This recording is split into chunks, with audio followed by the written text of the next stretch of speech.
Eh bien, bienvenue à toi, je te souhaite le bonjour et la bienvenue dans cet audio où on va parler du fameux syndrome de la page blanche, qui est la chose qui bloque beaucoup d'artistes, que ce soit des artistes qui débutent et qui n'ont jamais créé, qui veulent se mettre à créer, et au moment où ils commencent à créer, ben, il y a une espèce de paralysie qui se met dans le corps, où tu sais plus quoi faire, tu sais pas, tu bugs, tu es dans la sidération. Ou alors même des artistes qui sont un peu plus expérimentés et qui traversent des pannes d'inspiration. Et si c'est ton cas, bah, j'ai envie de t'expliquer un peu pourquoi ça arrive et te donner peut-être une approche que tu n'as pas entendue et qui peut t'aider à débloquer tout ça. Donc on va commencer pour l'artiste débutant. Alors l'artiste débutant, pourquoi est-ce qu'il y a un syndrome de la page blanche? Alors déjà, on va faire pourquoi est-ce que le syndrome de la page blanche se manifeste de manière globale et de manière générale. La raison, elle est simple. C'est que souvent, on croit qu'on a ce syndrome parce qu'on n'a pas d'idées, on est en manque d'idées. Mais c'est pas vrai du tout, on n'est pas en manque d'idées. Le problème, c'est que on a des idées, mais on les assume pas. On a en fait une espèce de peur de mal faire, une espèce de peur de sortir du cadre. Parce que, si tu veux, la démarche créative, elle est un peu à l'inverse de ce qu'on t'apprend à l'école, par exemple, ou dans notre société actuelle, c'est-à-dire que il faut que tu suives un cadre, que tu respectes des règles qui sont préétablies, que tu suives les consignes, et quand tu es à l'école, tu es noté, on te met une bonne note parce que tu as bien respecté sagement ces consignes. Et donc les individus qui vont être le plus récompensés, c'est ceux qui sont le plus capables de respecter les consignes. Et si tu es quelqu'un qui a une personnalité un peu créative, t'as déjà dû entendre dans ta vie des gens qui te disent « Mais enfin, c'est quand même pas compliqué de respecter les consignes, t'es bête ou quoi ?» Et on se sent un peu idiot. Et pourquoi est-ce que pour nous, les créatifs, c'est difficile de respecter des consignes simples? Parce qu'on a un cerveau qui fonctionne différemment. Il y a des gens qui ont un esprit plutôt rationnel et logique, et donc c'est très simple. Donc on mesure cette intelligence par ce qu'on appelle l'intelligence logico-mathématique, donc une intelligence logique, rationnelle, séquentielle. Et le problème, c'est qu'on a mis cette intelligence au centre du monde, comme s'il n'existait que ce type d'intelligence. Or, il y a beaucoup d'intelligence, tu as l'intelligence corporelle, tu vois, souvent utilisée par les danseurs, tu as l'intelligence émotionnelle, qui est quand même hyper importante pour communiquer avec d'autres individus, il y a l'intelligence des plantes, de la nature, enfin, il y a beaucoup, beaucoup de types d'intelligence, et c'est à toi de découvrir en fait quelles sont tes intelligences et comment tu vas pouvoir utiliser comment tu vas pouvoir utiliser les intelligences dans lesquelles tu performes, dans lesquelles tu es bon, ou bonne, ou forte, pour,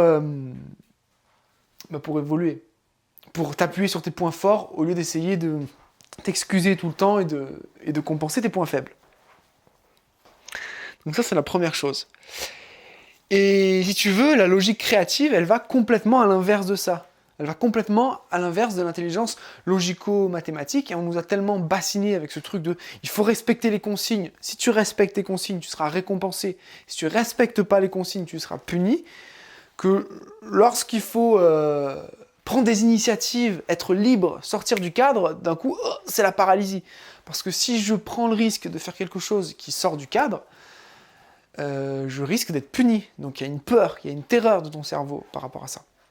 Et comme quand on est des petits-enfants, si on est trop souvent puni, si on ne fait pas ce que nous disent les adultes, on risque de mourir, le cerveau il a mis en place des protections. Et dans notre éducation, on a comme ça ce qu'on appelle des drivers, des messages contraignants, c'est-à-dire des injonctions. Et là, en fait, on est dans l'injonction « sois parfait », c'est-à-dire qu'on pose un cadre, et si tu rentres pas parfaitement dans ce cadre, on va te punir, on va te dire t'es pas assez bien, machin, truc. Et on a grandi en fait avec ce paradigme, et c'est ça en fait qui va nous bloquer pour créer, pour être des gens créatifs. Parce qu'on a peur de mal faire, on a peur de faire de la merde, on a peur d'être nul, on a peur d'être mauvais en fait. Et donc du coup, quand tu vas rentrer dans ton processus créatif, tu vas te dire oulala, mon Dieu, Si je suis mauvais, si je suis nul, que vont penser les gens, faut pas que je sois nul, et donc on va se mettre une pression pour créer l'œuvre parfaite et l'œuvre absolue.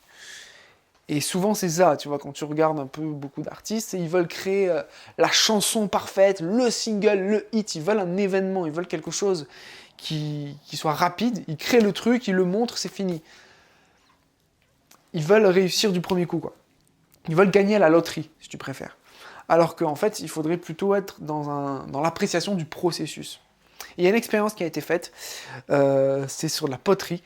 Ils ont demandé à un premier groupe de faire une œuvre remarquable.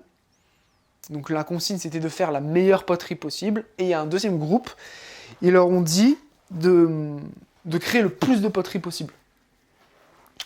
Et au final, le groupe qui a fait les meilleures poteries, c'est le groupe qui en a fait le plus possible. En fait, c'est de la quantité que vient la qualité. Parce que plus tu vas pratiquer, déjà, meilleur tu vas être.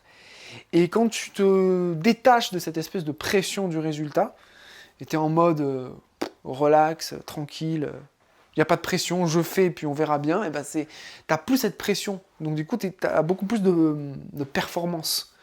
Tu es bien meilleur. Parce que quand tu as peur de mal faire, ton cerveau il est focalisé sur mal faire, tu as une crispation qui va se créer. En plus, je suis en train de passer mon permis de conduire en ce moment, donc laisse tomber. Comme je suis crispé, bah forcément, plus tu es crispé, moins tu es à l'aise.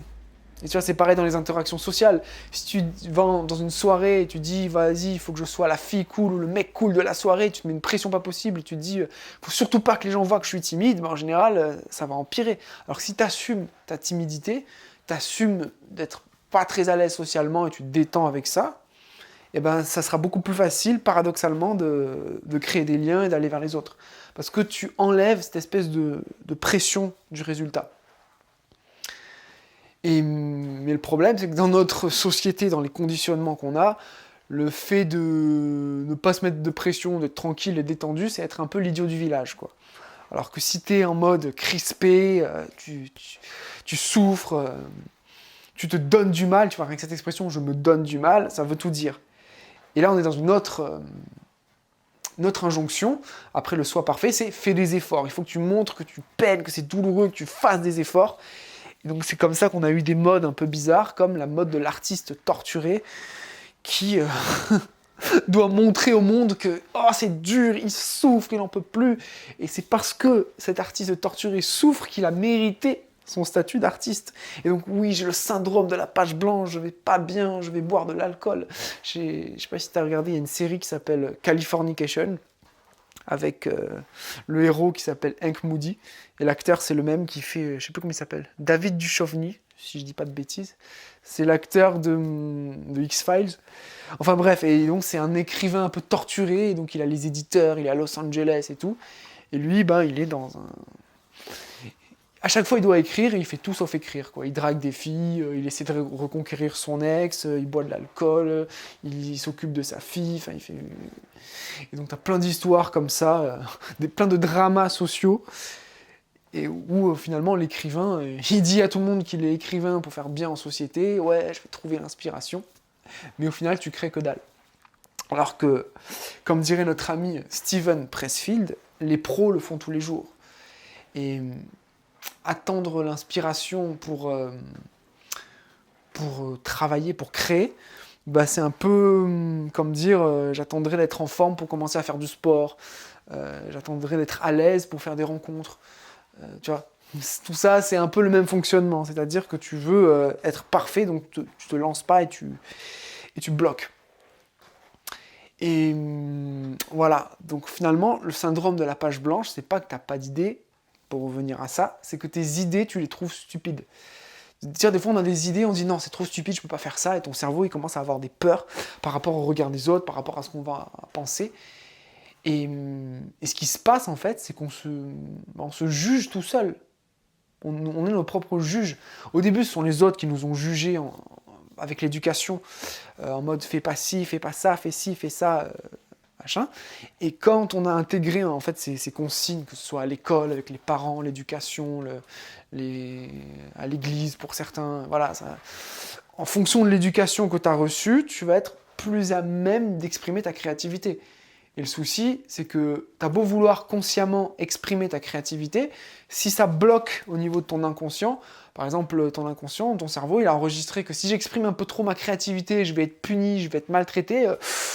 Ouais, non, vaut mieux pas en fait. On a peur de ne pas être regardé par les autres. Donc c'est que une histoire du regard des autres, c'est que en fait une distance entre le moi social et le moi authentique. Et ce qu'il va falloir apprendre à faire, du coup, pour surpasser ce syndrome de la page blanche, ça va être de raisonner autrement. Ça va être de casser cette espèce de clivage entre ça c'est bien, ça c'est mal, ça c'est une bonne chanson, ça c'est une mauvaise chanson, là j'ai été bon, là j'ai été nul. Tu vois, ces espèces de jugements qu'on peut mettre et des étiquettes qu'on se colle soi-disant pour progresser, et ben ça peut nous brider complètement dans notre créativité. Et paradoxalement, la clé, le remède pour débloquer ce principe de la feuille blanche, ça va être de ne pas juger ce que tu fais. Ça va être dans un premier temps, de faire et puis c'est tout. De s'autoriser à faire de la merde, en fait, quelque part. Tu vas se dire, bah, le pire qui puisse m'arriver, c'est que je fais de la merde. Ok, c'est pas grave. Et très souvent, quand tu fais de la merde, c'est pas si grave que ça. Hein. Des gens qui sont éclatés, qui ont des chanteurs qui ont un niveau éclaté au sol sur Internet, il y en a plein. Donc c'est pas parce que t'es nul que tu vas buzzer en tant que nul. Comme c'est pas parce que t'es bon que tu vas faire un buzz en tant que bon artiste, et ben l'inverse est aussi valable. C'est pas parce que t'es nul que tu vas faire un bad buzz en tant que nul. Il faut presque autant de talent pour faire un bad buzz que pour faire un good buzz, quoi. Et donc dans la plupart des cas, ce qui va se passer, c'est que personne ne va te calculer, tu vois. Si ton morceau c'est de la merde, bah, ça va être de la merde et tu vas faire 3 vues et puis c'est tout. Et peut-être que tu auras des gens qui vont t'insulter dans les commentaires, bon, c'est pas grave. Ils vont insulter quelqu'un d'autre et ils vont t'oublier en fait. Mais c'est vrai qu'au début, ça peut être déstabilisant. Donc si tu as évidemment montrer ses œuvres en public, c'est une étape. Peut-être que tu ne te sens pas prêt ou prête à le faire. Mais dans un premier temps, crée pour toi. Donc ça, c'est une première étape, si tu n'as jamais créé, de créer pour soi. Et quand tu crées pour toi, bah, déjà, tu as moins de pression. Et un exercice que je te recommande particulièrement, c'est un exercice qui nous vient du livre Libérez votre créativité de Julia Cameron. Donc je te mettrai un lien dans la description si tu as envie de le faire. C'est une série d'exercices qui, du coup, qui vont t'aider à débloquer ta créativité. Et un exercice qui est particulièrement puissant, c'est les fameuses pages du matin. Donc tu peux les faire, tu n'es pas obligé de les faire le matin.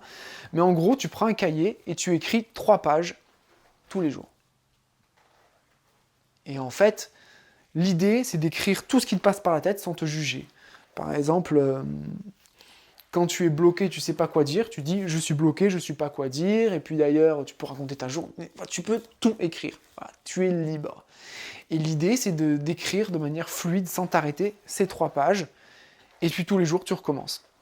Et ça va t'entraîner, du coup, c'est comme une méditation, à prendre conscience, en fait, de ce qui est en toi, de ce qui vient, de ce qui émane de toi, et à accepter, en fait, accepter ce qui te traverse l'esprit, et donc, petit à petit, gagner une forme de spontanéité, être spontané et de fluidité. Parce que voilà, quand tu es dans le processus créatif, tu peux avoir des pensées du genre est-ce que c'est bon pour mon marketing? Est-ce que c'est bon pour mon image? De quoi j'ai l'air? Enfin, surtout si quand tu veux en vivre et que tu veux commencer à vendre tes services et tu veux développer ta carrière, forcément, tu as la notion du marketing qui va rentrer en jeu, donc la notion de communication, et c'est important, et on en parlera sûrement dans un autre audio. Mais pour commencer, si tu veux débrider ta créativité, tu as besoin de faire abstraction de tout ça, et te dire qu'est-ce qui est en moi, qu'est-ce que j'ai envie de dire, et de ne pas se censurer. Parce que même après des années de créativité, on peut très vite se censurer, on peut très vite rentrer dans de la logique, et la démarche créative, c'est un peu l'inverse, c'est de l'émotionnel, c'est qu'est-ce que tu ressens, qu'est-ce qu'il y a dans tes tripes, qu'est-ce qui te met en joie. Et si tu fais cet exercice justement d'écrire tout ce qui te passe par la tête, la page elle sera plus blanche. Tu vois, le paradoxe, c'est que on a tous le syndrome de la page blanche, mais quand on fait des exercices comme de la méditation, où tu dois un peu observer tes pensées, et pour beaucoup, en fait, la méditation, c'est synonyme de ne plus avoir de pensées et vider son esprit, on n'y arrive pas. Donc il est difficile pour nous de ne pas avoir de pensées, et on a le syndrome de la page blanche. Ça veut dire qu'il y a un problème quelque part. Si tu as des pensées, tu n'as pas de page blanche, parce que tu écris tout ce qui te traverse par la tête. Voilà, c'est aussi simple que ça, c'est un premier exercice. Ensuite, le deuxième exercice, c'est tout simplement de ne pas t'arrêter quand tu fais une création. Par exemple, tu es en train de créer un morceau, et souvent, tu vois, quand tu passes 1 heure, 2 heures, 3 heures à composer, à écrire, à créer ta chanson, et après tu dis non, finalement c'est de la merde, j'efface tout et je recommence. Ou pire encore, tu commences plein de petits bouts de chansons et tu les termines jamais. Bah, tout ça, en fait, c'est des habitudes qui vont favoriser le syndrome de la page blanche. Parce que, encore une fois, tu vas chercher l'œuvre parfaite, que le truc soit parfaitement comme tu l'imagines, alors que des fois, tu imagines un truc, tu as une directive, tu fais, et le truc, il est un peu différent de ce que tu imaginais au départ. Et c'est très bien, en fait. Faut laisser, en fait, la chanson s'écrire toute seule, comme dirait Michael Jackson. Laisser les choses se faire, laisser les choses se matérialiser. Et c'est comme ça que, petit à petit, on prend de la confiance et on prend de l'assurance. Et ça, c'est une règle que j'ai, c'est que quand des fois, j'ai pas d'idée. Ben, j'ouvre mon logiciel, je pianote des trucs, je prends un son que j'aime bien, j'aime bien cette idée, je garde cette idée, et je continue à créer des choses à partir de cette idée, et je m'arrête pas tant que la chanson n'est pas finie. Voilà, c'est aussi simple que ça. Parce que tu peux avoir un censeur intérieur qui dit non, c'est nul, faut que tu arrêtes et tout.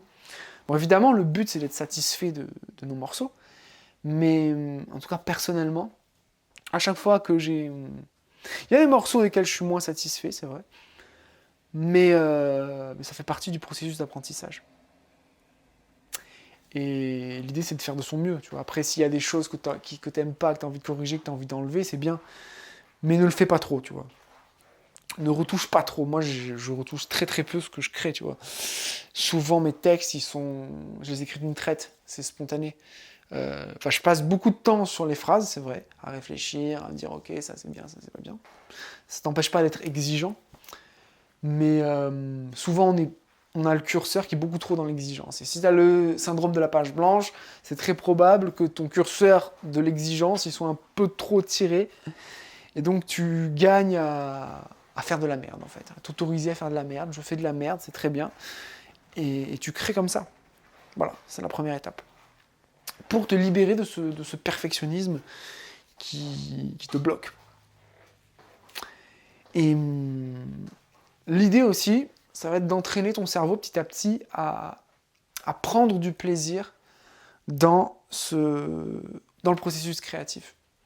De prendre du plaisir à créer quelque chose. Même si c'est pas satisfaisant aux yeux de ton standard, de je sais pas quoi. Juste, tu prends du plaisir. Et pour ça, tu peux, par exemple, si tu écris, mettre des musiques que tu aimes bien. Si tu crées de la musique, chercher les sonorités qui sont agréables à entendre, etc. etc. Et ouais, il y a un autre truc qui est pour moi évident, mais qui est bien à préciser, c'est de ne pas se comparer. Parce que la comparaison, ça te met dans une logique de compétition. Et nous, ce qu'on veut, c'est être dans une logique de création, c'est pas la même chose. Être dans la compétition, ça te rend pas créatif parce que tu veux être meilleur que l'autre. Et donc, tu vas te conditionner à être meilleur que l'autre. Donc, quand tu veux être meilleur que l'autre, tu pars pas de qui tu es toi, tu pars de être meilleur que l'autre. Et très souvent, on va moduler notre énergie, on va changer qui on est juste pour être meilleur que l'autre. Et puis quand on arrive numéro 1 avec des efforts acharnés, on va avoir peur d'être numéro 2. Voilà. Toute cette crispation-là, elle vient... En fait, la compétition, ça vient du... Il n'y a pas de mal avec la compétition, si tu veux. On pourra en reparler. Mais ça vient d'une pensée de manque. T'as peur de manquer, donc il faut que tu sois dans le top. Tu vois, toute notre société est basée là-dessus. Si je suis pas dans l'élite, je vais crever. Je vais être pauvre. Alors qu'en fait, tu peux créer ta propre vie sur mesure, tu peux créer ta propre existence. Et le but, c'est ça. Mais créer sa propre existence et créer des chansons, être dans la créativité, ça demande de se débarrasser de beaucoup de blocages, de beaucoup de conditionnements à plusieurs niveaux. C'est pas facile. Mais ça peut être thérapeutique parce que l'écriture, la création de chansons, ça peut te permettre de libérer des émotions que tu n'oses pas exprimer. Ça peut te permettre de d'apprendre à mieux te connaître, à avoir un processus d'introspection qui est beaucoup plus fort. Donc c'est un vrai chemin. Et au final, dépasser la page blanche, c'est juste s'autoriser à faire des choses. Arrêter de juger. Tu prends la première idée qui te vient, tu vois. Par exemple, très souvent, il y a peut-être des idées qui vont te venir sous la douche, quand tu fais la vaisselle, quand tu fais tout sauf créer. C'est normal, ça fait partie du processus créatif. Donc tu listes tout ça, ça peut être dans un carnet, ça peut être dans un fichier texte sur ton téléphone, enfin, peu importe, mais tu notes un peu toutes les idées de chansons qui te viennent, toutes les punchlines, toutes les rimes, toutes les idées, toutes les mélodies aussi que tu peux enregistrer avec un dictaphone ou avec la fonction vocale de ton téléphone. Et après, une fois que tu as besoin de créer, tu dis, tiens, je voudrais un truc dans telle atmosphère, et ben là, tu vas sortir ton téléphone et tu vas, parmi toutes les mélodies que tu as en stock, bah, tu vas en choisir une, celle qui te parle le plus, et tu vas créer autour de ça. Mais l'idée, c'est de ne pas trop réfléchir, de ne pas être trop exigeant, et d'ajouter de la variété à tout ça. Donc si tu as besoin d'aide dans ton processus créatif, je suis en train de mettre en place une série de services sur Fiverr qui vont t'aider, où je mets mes compétences à ton service pour créer des chansons. Donc je t'ai mis un lien dans la description. J'ai un service par exemple pour les top lines, si tu cherches à trouver une mélodie de refrain accrocheuse, tu veux des harmonies, tu veux quelque chose qui rentre dans les têtes et que les gens ont envie de chanter sous leur douche. Et ben je t'ai mis le lien dans la description. Je t'invite à aller voir tout ça et je te dis à très bientôt.